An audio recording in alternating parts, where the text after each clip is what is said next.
Баршаларыңызға қайырлы күн, менің алтын оқырмандарым, Меруерт асханасына қош келдіңіздер. Сіздермен бірге өте дәмді, өзгеше, ерекше тағам мен бөлісетін боламын.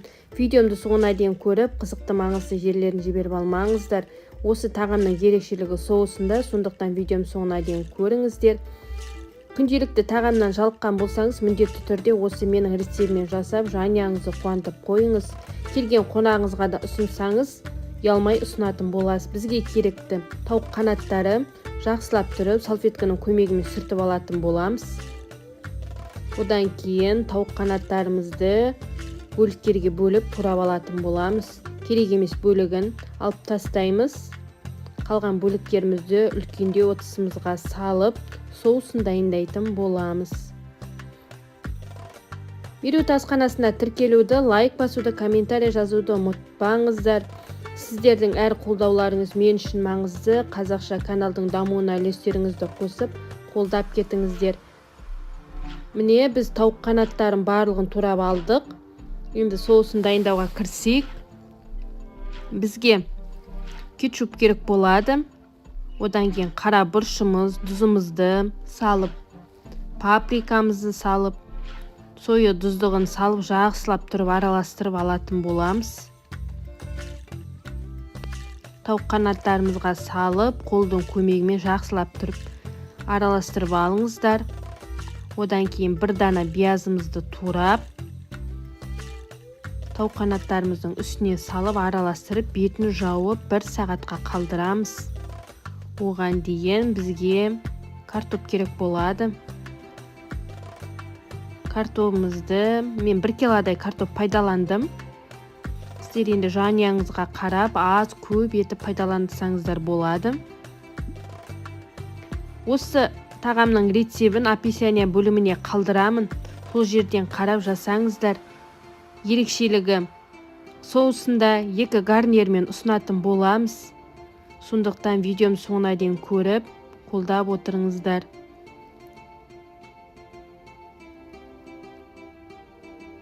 Меруерт асханасы өте пайдалы, түрлі рецепттер бар. Құрамы қол жетімді. Күнде жаңа рецепттер салып отырамын. Сондықтан бақылап, қолдап жүріңіздер.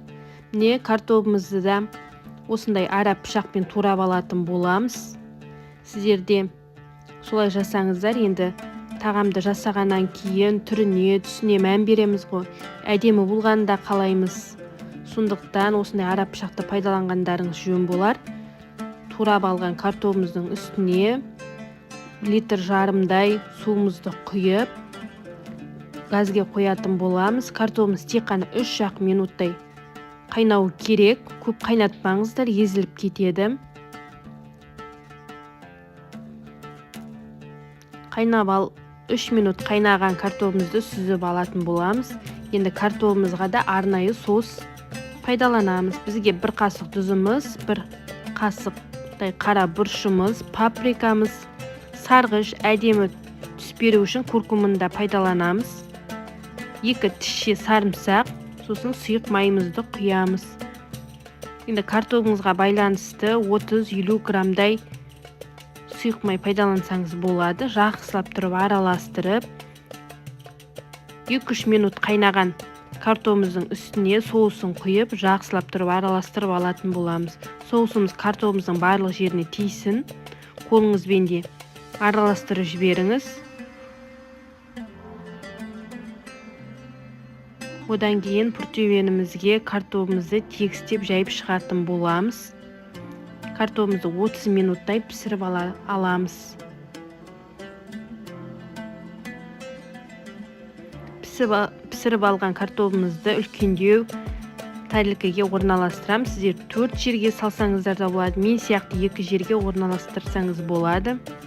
Одан кейін күрішімізді жақсылап тұрып 3-4 қайтара жуып, қазанымызға сары майымызды салып, салған күрішімізді 2-3 минуттай қуырып алатын боламыз. Одан кейін қайнап тұрған суымызды құямыз. 1 қасық тұзымызды салып, бетін жауып, пісіріп алатын боламыз.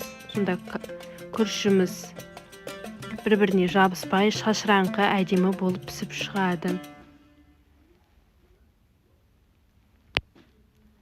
1 сағат тұрған тауық қанаттарымызды да пешімізге пісіріп алатын боламыз. Бір төбенімізге рет-ретмен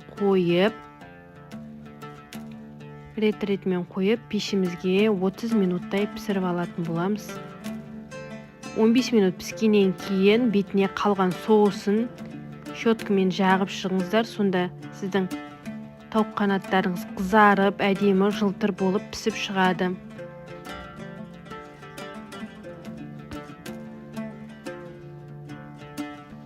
Осы тағамның рецебін описание бөліміне қалдырамын. Соусының да құрамдарымен бірге сіздерде жасап, кері байланыс жасап, пікіріңізді қалдырып кетуді ұмытпаңыз. Біздің тауық қанаттарымыз да пісіп шықты. Енді тәлкімізге орналастырып алатын боламыз.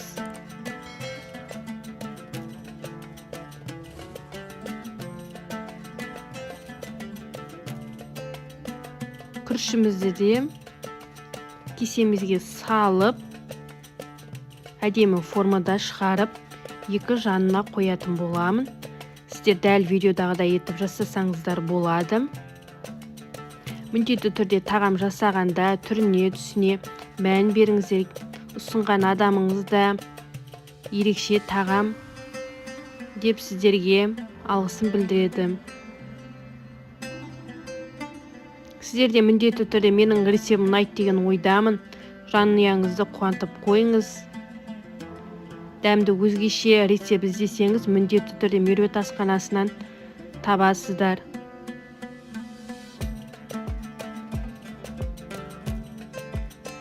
Келесі кездескенше сау саламатта болыңыздар.